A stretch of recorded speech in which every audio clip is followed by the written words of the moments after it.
आज का वीडियो बहुत इंपॉर्टेंट है क्योंकि आज मैं बात करने वाली हूँ आप सभी के मोस्ट फ्रीक्वेंटली आस्क्ड क्वेश्चन के बारे में। वो क्वेश्चन है कि क्या नीचे जा रहे मसूड़ों को ठीक किया जा सकता है, उनको रोका जा सकता है और क्या वो वापस बढ़ सकते हैं। तो फ्रेंड्स, ये क्वेश्चन दो पार्ट्स में डिवाइडेड है कि नीचे जा रहे मसूड़ों का कारण क्या है और क्या उनको रोका जा सकता है, और जो सेकंड पार्ट है वो ये कि क्या वो वापस बढ़ सकते हैं। फ्रेंड्स, इन दोनों क्वेश्चन को मैं एक ही वीडियो में आज आंसर करने वाली हूँ क्योंकि वो दोनों रिलेटेड ही हैं। तो friends, without delaying any more, let me start. Channel को सब्सक्राइब नहीं किया है तो प्लीज कर लीजिएगा। Here we go. Hello friends, I am doctor Pratibha, oral implantologist, laser specialist and periodontist. Friends, मैं एम्पीरियन डेंटल गुरुग्राम इंडिया की फाउंडर और हेड सर्जन हूँ और आज हम बात करने वाले हैं नीचे जा रहे मसूड़ों के सही इलाज के बारे में और क्या वो बढ़ सकते हैं। हम उन दोनों पॉइंट्स के बारे में फुल डिस्कशन करेंगे। तो फ्रेंड्स, सबसे पहले आप ये समझिए कि मसूड़े नीचे जा क्यों रहे हैं, तो उसका कारण क्या है। तो फ्रेंड्स, इसको कहा जाता है गम रिसेशन। उसका क्या मतलब होता है कि रिसीड हो रहे हैं गम्स, नीचे जा रहे हैं। वो क्यों जा रहे हैं? इन्फेक्शन की वजह से। वो कौन सा इन्फेक्शन है जो गम रिसेशन करता है? उसे कहा जाता है प्लाक, जो हार्ड होके कैलकुलस बना लेता है। दैट मीन्स कैलकुलस उसका मेन कॉज है, लेकिन वो जनरेट हो रहा है प्लाक से। ये प्लाक क्या है? तो फ्रेंड्स, प्लाक एक स्लाइमी लेयर है जो हर 12 घंटे में हमारे मुंह में थिक लेयर बना लेती है। दैट मीन्स हम जो भी कुछ खाते हैं ना, उसकी एक स्लाइमी सी लेयर हमारे टूथ सरफेस पे जम जाती है, लेकिन अगर हम उसे रिमूव नहीं करते हैं तो वो थिक होना चालू हो जाती है और 24 आवर्स के बाद वो एक हार्ड सब्सटेंस बना लेती है जिसे कहा जाता है कैलकुलस। इसीलिए बार बार डॉक्टर कहते हैं first thing in the morning and last thing when you go to bed, please do brushing, क्योंकि प्लाक की लेयर रिमूव होएगी और अगर वो ना रिमूव हुई तो गम इन्फेक्शन भी करेगी और टूथ डिके भी करेगी। ऑलराइट, तो ये इन्फेक्शन किससे हो रहा है? प्लाक से। प्लाक रिमूव नहीं हो रहा तो कैलकुलस बन रहा है और गम रिसेशन कर रहा है।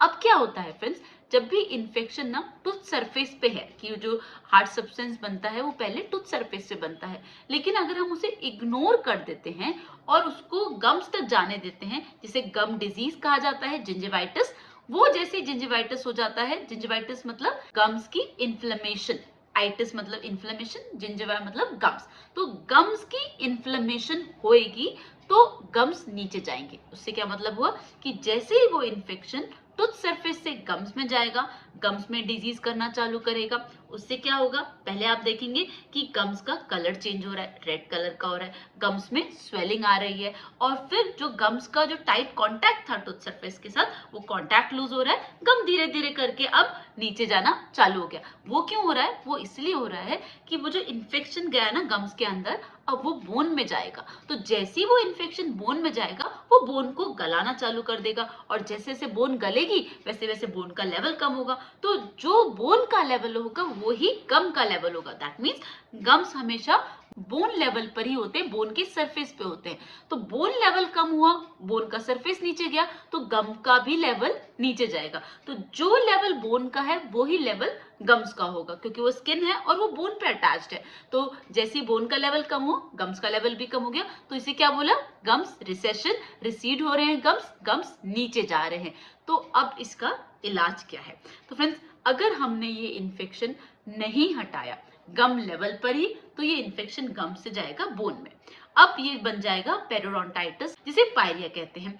अब जो पायरिया है वो अंदर ही अंदर बोन को गलाता चला जाएगा और वहां पर पस फॉर्म होगा, वहां पर आपको बहुत ज्यादा सीवियर पेन होगा, फेस पे स्वेलिंग होगी, गम्स में स्वेलिंग होगी, पस डिस्चार्ज होगा और कंटिन्यूस पेन बना रहेगा और आप अब दांतों में चबाने की कैपेसिटी इतनी नहीं होगी, क्योंकि जो बोन सपोर्ट था वो कम हो गया, टूथ का सपोर्ट कम हो गया, अब वो इतनी ज्यादा प्रेशर नहीं ले सकते। अब यहाँ पर जो इलाज है उसे क्या कहा जाता है फ्रेंड्स? उसे कहा जाता है फ्लैप सर्जरी। फ्लैप सर्जरी क्या होता है फ्रेंड्स? फ्लैप सर्जरी में सबसे पहले हमको पूरा इन्फेक्शन रिमूव करना होता है, गम से, टूथ सरफेस से और बोन से। जब हम पूरी तरीके से 100% डिब्राइडमेंट कर देते हैं, पूरा इन्फेक्शन रिमूव कर देते हैं, तब हम रीजनरेट करते हैं। वो किससे करते हैं? बोन ग्राफ्ट से। दैट मींस आर्टिफिशियल बोन को यूज करते हैं बोन को रीजनरेट करने के लिए, जो बोन लॉस हो गया है। उसके बाद हम गम लॉस को दोबारा से रीजनरेट करते हैं। अब यहाँ पर 2 पॉइंट्स हैं। पहला कि विदाउट ग्राफ्टिंग और विद ग्राफ्टिंग। तो जो गम रिसीड हुए हैं और वो इतने ज्यादा नहीं हुए कि वहां पर हम गम को ग्राफ्ट करें, तो हम सीधा गम्स को अपर पुल कर देते हैं। लेकिन अगर गम्स रिसीड हो जाते हैं काफी ज्यादा, तो वहां पर करनी होती है हमें सॉफ्ट टिश्यू ग्राफ्टिंग सर्जरी। उसमें हमें क्या करना होता है, पहले हम देखते हैं कि हमें कितनी टिश्यू की जरूरत है, उतना टिश्यू हम हार्वेस्ट करते हैं। मोस्ट कॉमन साइट है पैलेट की, वहां से वो डोनर साइट हो जाएगी और उस हार्वेस्टेड ग्राफ्ट को हम रेसिपिएंट साइट, जहां पर हमारे रूट्स एक्सपोज हो गए, गम्स नीचे चले गए, वहां पर कवर करेंगे। तो इसको कहा जाता है फ्री जिंजाइवल ग्राफ्ट सर्जरी। ये 2 तरीके से होती है, एक तो फ्री जिंजाइवल ग्राफ्टिंग सर्जरी और दूसरा होता है कनेक्टिव टिश्यू ग्राफ्ट सर्जरी। दोनों में जो ग्राफ्ट है बस वो डिफरेंट है, सर्जरी सेम है। ऑलराइट, तो ये 2 तरीके हैं जिसकी मदद से हम जो एक्सपोज रूट्स हैं, जो गम्स नीचे चले गए और रूट एक्सपोज हो गए हैं, उसे कवर करते हैं बाय डूइंग फ्री जिंजाइवल और connective tissue graft surgery. Alright, this is the best and only treatment to cover the exposed root surface. जो हमारे रूट्स एक्सपोज हो गए हैं, जो हमारे गम्स नीचे चले गए हैं, उसको ट्रीट करने का सिर्फ यही एकमात्र सबसे अच्छा और सबसे सही तरीका है। अब जो सेकंड क्वेश्चन था, क्या नीचे गए हुए मसूड़े वापस बढ़ सकते हैं? तो फ्रेंड्स आंसर है नो, अपने आप नहीं बढ़ सकते, क्योंकि जैसे मैंने बताया कि गम लेवल किस पर डिपेंड करता है, बोन लेवल पर।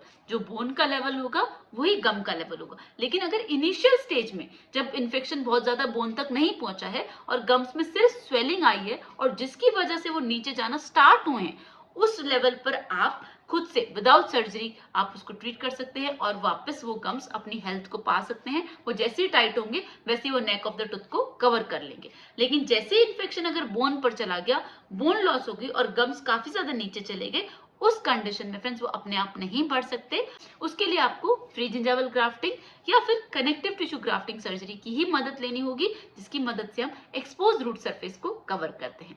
तो friends this is all about नीचे जाते हुए मसूड़ों का सही इलाज क्या है, वो किस वजह से होते हैं, और अगर वो नीचे चले गए तो क्या वो वापस बढ़ सकते हैं। तो फ्रेंड्स अगर अभी भी कोई भी और डाउट लगता है तो आप मुझसे कमेंट सेक्शन में पूछ सकते हैं। चैनल को सब्सक्राइब नहीं किया तो प्लीज कर लीजिएगा। See you in the next video. Thank you so much. Don't forget to flaunt your beautiful smile, and that makes you so beautiful.